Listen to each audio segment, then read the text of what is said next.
What's going on, guys? Welcome to AFC Game by Game. It's 5 minutes past 11, 31st of January, transfer deadline day, and there's no other words to say it really. It has been bitterly disappointing for Arsenal. We've come out of this day with one player, Kim Kallstrom from Spartak Moscow on a loan deal. Now, there's no denying he's a pretty decent player, 31 years of age. He's going to come in, fill that gap where we're going to be missing Flamini, Wilshere and Ramsey for a couple of weeks.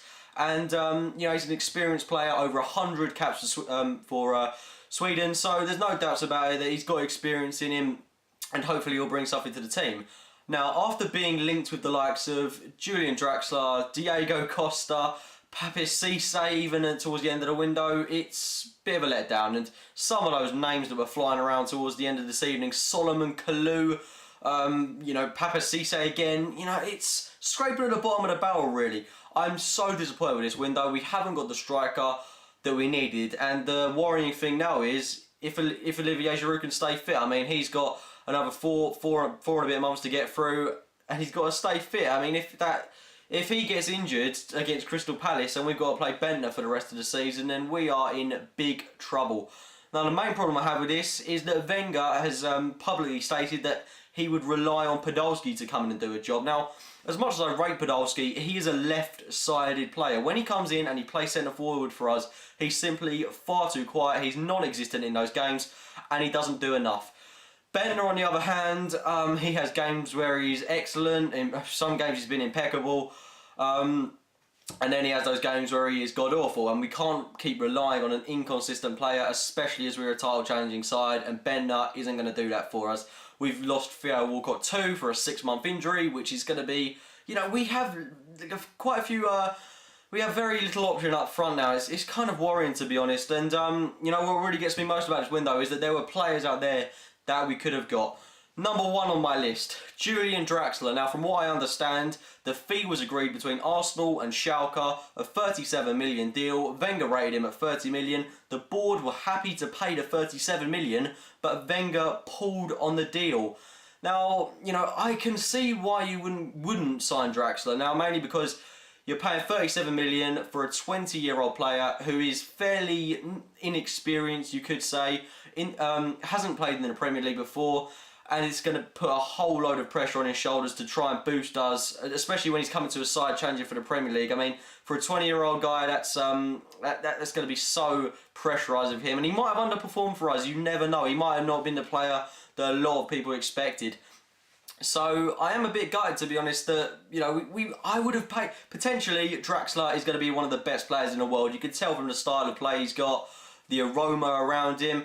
And to pull on the deal because of £7 million, it just bewilders me, especially when you've got a board that are willing to pay that money. I don't see the problem with it, because it's not like Wenger's having to reach into his own pocket to do it. The board have funded the money to him. Dick Law had agreed the deal, and it's just been pulled because of a couple of £1 million, and that is massively frustrating. He could have been the difference between us winning and losing the league this season. And I still have the belief, a total belief in the players that we got in the team at the moment, and Kim Kallstrom going to still be a little boost to the team.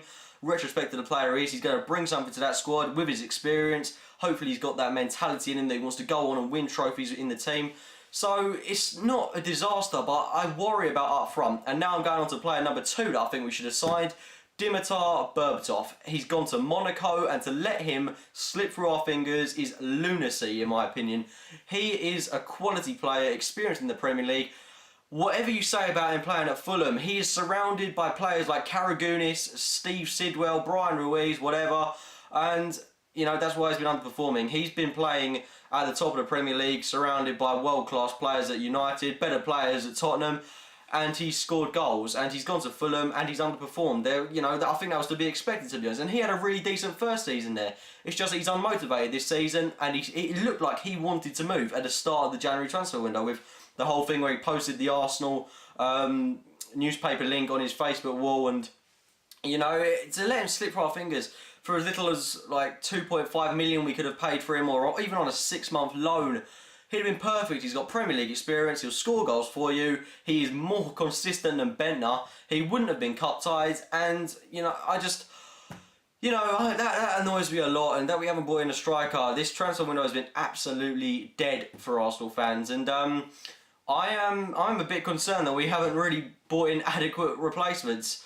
You know, I do have faith in our players, and to say that we need to bring in world-class players, I think it's a bit of an insult to those players, if I'm honest, because I think every single player in that squad for Arsenal is of exceptional quality, and that best 11 out on paper can certainly go on and win that Premier League title. When we've got everyone fit, there's every chance in the world that we can go on and win the Premier League. But you know, when you've got the likes of Man City, Chelsea spending money everywhere, it's not to say City have spent any money this window, but the money they spent in summer, you know, it's kind of worrying. But you know, I'm still confident we can do it. This guy we've brought in is a decent player. He'll give us something, that's for sure. Hopefully, Giroud will stay injury-free. I mean, look at his injury record. He's not the kind of guy that gets injured. But one thing that I have been, you know, replaying in my mind recently, you know, if Flamini hadn't got suspended the other night at Southampton, would we have bought anyone in this window? I mean, that's the kind of thing that's going to keep replaying in my head. We could have gone another window absolutely empty. It's a bit like last season when Kieran Gibbs got injured and we bought in Nacho Monreal. Not to say he wasn't a good signing. I think Monreal was an exceptional signing at the time, but the only reason we bought him was because Kieran Gibbs was out, and you know, bringing in Kim Kallstrom from Spartak Moscow could be the same reason. You know, that we lose with Flamini. But you know, I'm going to judge him after I've seen him. I think he'll be a good addition to the side. 31 years of age, going to bring experience to the team. Can't say I'm at all happy with how this transfer window has gone. It's been appalling for Arsenal recently. We haven't brought in the striker that we so desperately needed, and we're relying on Giroud to not get injured now. And you know, just got to hope that this team is good enough to go on and win the Premier League, which I'm confident it is. Maybe make a push for that Champions League as well. FA Cup, fingers crossed we could do something this season. Still think we needed to strengthen, but let me know your thoughts on how this transfer window has gone for Arsenal in the comments box below. Tweet me at simplycookie_. Want to know your thoughts on this one, and I'll try and reply to every single comment that I get. Please make sure you watch my preview of the Crystal Palace game. There's a load of other videos that I've brought out too.